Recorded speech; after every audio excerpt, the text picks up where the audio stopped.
Hello mga ka-hustler, samahan niyo ako magluto ng buko pandan champurrado for today's video. Good morning mga ka-hustler. Ito nga, tinatamad pa ako bumangon dyan. Bigla kong naalala yung plano ko na magluluto ng buko pandan champurrado. Kaya dali-dali na akong bumangon dito. Kahit tamad na ako dyan at pinipilit ko na lang bumangon.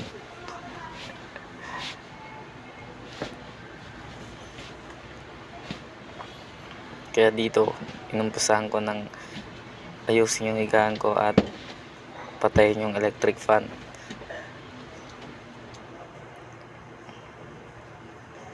At dito dali-dali na ako bumaba para maligo.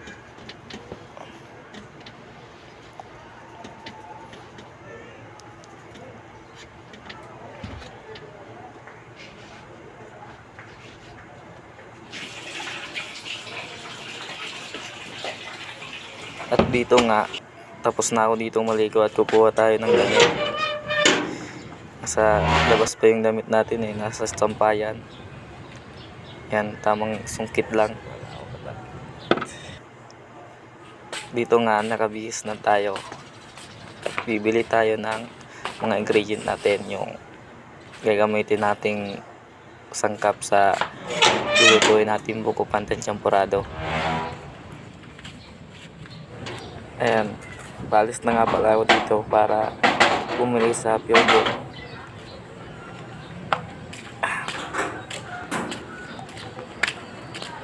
Malapit lang naman dito yung Pure Gold.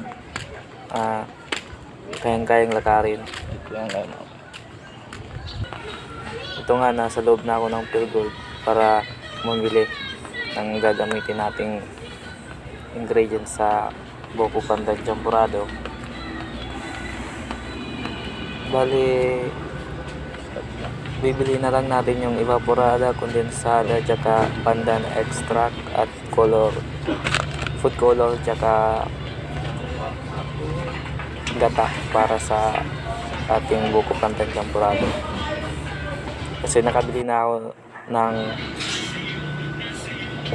bigas na malagkit nung nakaraan. Malaska, iba o Corsonada.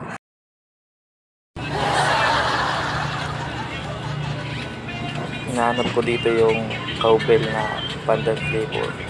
Ayun. Yan, nakita ko na. Cowbell. Baka naman. Ayun nga, ay kukuha na tayo ng gata. Yung pinili ko dito yung maliit lang kasi konti lang naman yung lulutuin natin.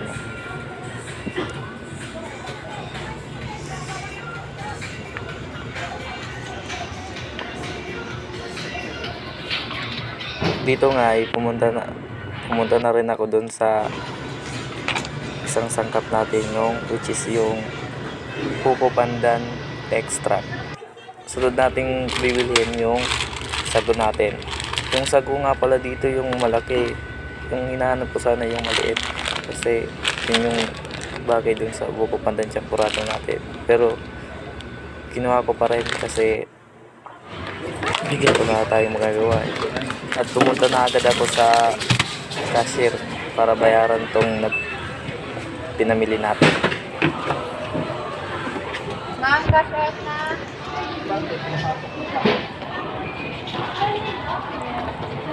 Bibili pa pala tayo ng buko para pang toppings natin dun sa gagawin nating buko pandan champurrado.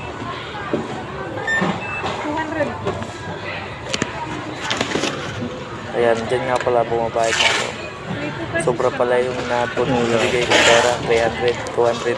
Yung dapat ko. Buti, mabait sa ate at binalik. Ayun o. Binalik sa akin. Salamat ate. Dito nga ay dali-dali na rin akong lumabas para bumili nga ng buko para gagamitin natin sa buko pandan champurado. Ilagay natin sa ibabaw. Tara. Pumunta na ako dun sa bibilihan nating buko. Buko Manong. Si Manong.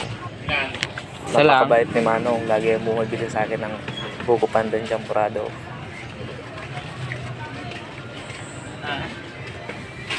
Yan, dito nga naano niya na yung buko natin.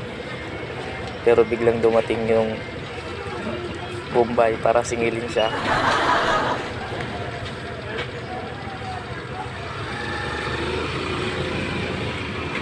Ayan. Ano yun, Bombay? Oo. Wow, ang kulit eh. Bumili sa akin ng buko. Dalawa. Oo. Ininom nila mag-asawa. Tapos may inalok na ako ng bitsit. Ilan? Bitsit. Ano yun? Yung bigahan. Ah. Ano kaya? Ano to? Lumpia toge. Yun nga, sa wakas nakabili na tayo ng buko. Dito nga, ipauwi na tayo para simulan na natin yung buko pandan champurado.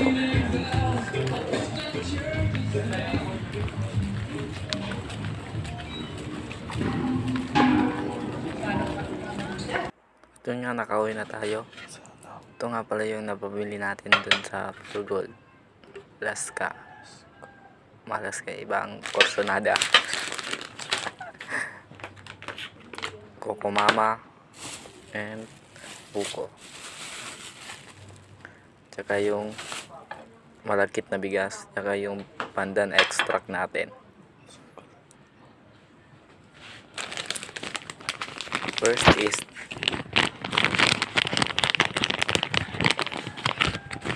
papakuluan natin yung sago natin.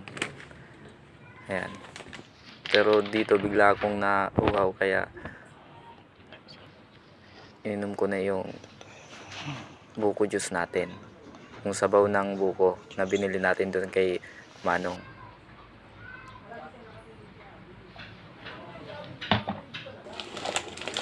Ayan. Pag kumukulo na yung tubig, lalagay na natin yung sago natin. Para pag hindi pa kasi mainit yung o kumukulo yung tubig, magdidikitan yung sago. Ayan. Malapit na dito yung maluto yung sago natin. Ayan. Dapat kada isang minuto ay aanohin natin, haluin. Ayan. Set aside na muna natin yung sago. Para mamaya natin yan lalagay sa champurado natin. Next natin papakuluan itong malagkit nating bigas. Mga 10 to 15 minutes kumukulo na yan. Pero dapat lagi nating hahaluin para hindi dumikit o yung matutong. Yan, set aside na natin yung sago natin. Sasalain natin. Yan, kumukulo na nga yung ano natin, yung bigas na malagkit. Yan nga ginagawa ko. Inahalo-halo ko para hindi dumikit. Yan, halo-halo lang, mekos-mekos. Mekos-mekos, mekos-mekos. Mekos-mekos ng insan. Mekos-mekos.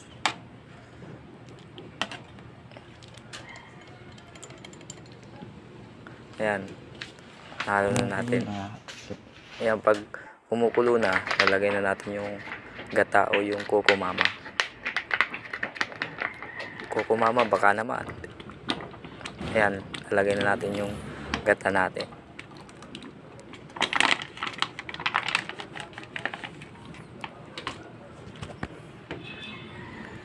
Mekos-mekos, insan. Mekos-mekos. Yan, may mekos-mekos lang natin, insan.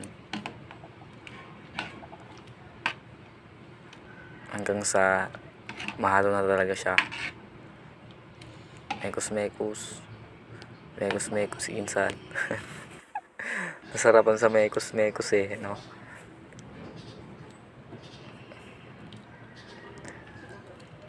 Ayan, pagkatapos nating malagyan ng gata, next natin yung jersey, buko pandan na flavor. Jersey, baka naman. Yan. Yan, lagay na natin yung buko pandan champurado. Ay, yung buko pandan flavor. Para yung magpapalasa sa ating champurado. Yan. Mekos-mekos ulit. Minsan. Mekos-mekos. Hanggang sa mahalo na talaga siya ng tuluyan.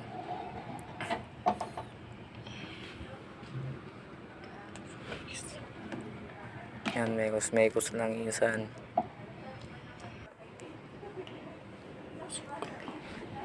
At dito, lalagyan na tayo ng asukal. Depende kung sa anong panglasa nyo eh. Kung medyo gusto nyo ng matamis o yung sakto lang, yung medyo maalat-alat. Yung ano bang tawag doon, yung matabang, ay depende sa inyo sa panglasa.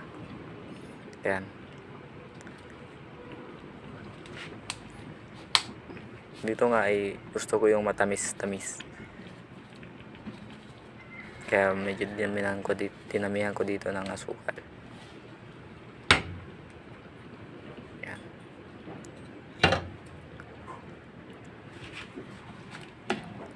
Mekos-mekos ulit insan. Mekos-mekos.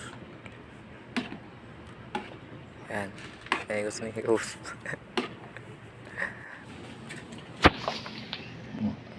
Ayan. Amoy natin kung sobrang bango niyan, mga ka-hustler. Talagang maamoy mo talaga yung bango ng pandan. Ayan, yung lagayan natin. Bale, yung nagawa pala natin dito ay yung 13 piraso ng buko pandan champurado. Ayan, mekos-mekos ulit minsan. Yung pagod lang talaga dito sa paggawa nito ay yung paghahalo talaga.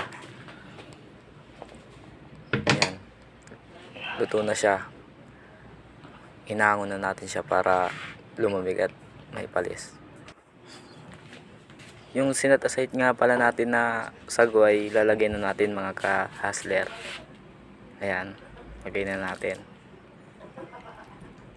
Sobrang sarap niyan mga ka-hustler.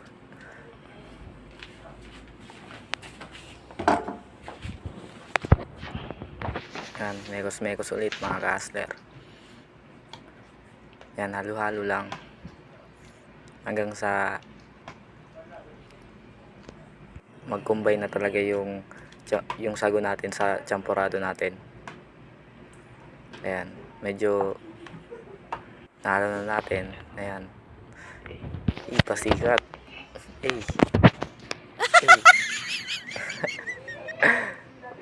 Sarap niyan. Na-addict sa amoy.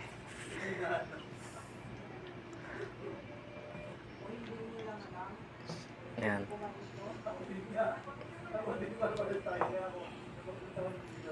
Sobrang sarap niyan, mga ka-hustler. Titikman natin yan mga ka-hustler kung masarap nga ba talaga. Ayan. Kumuha na ako dito.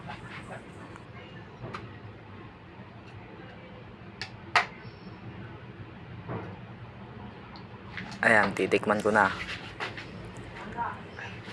Siyempre, lalagyan natin yan ng Alaska para lalong sumarap. Mekos-mekos ulit. Yan. First bite. Sobrang sarap niyan. Bango. Bango niyan, promise, mga ka-hustler. Tamang-tama lang yung lasa niya, yung tamis. Nagpasarap sa kanya yung sago. Talagang iba yung lasa pag may sago. Try nyo rin mga ka-hustler, gawin nyo sa bahay nyo. Masarap talaga. Basta sundan nyo lang yung ginawa ko. Kung wala naman kayong sago, pwede na rin naman. Pero mas masarap talaga yung pag may sago. Yan. Yan. Ihalo pa nga natin kasi para mas makombine nga yung flavor tsaka yung tamis. Baka may mga buo-buo pa kasi. Yan. Sa paggawa talaga nito ay kailangan talaga ng tiyaga.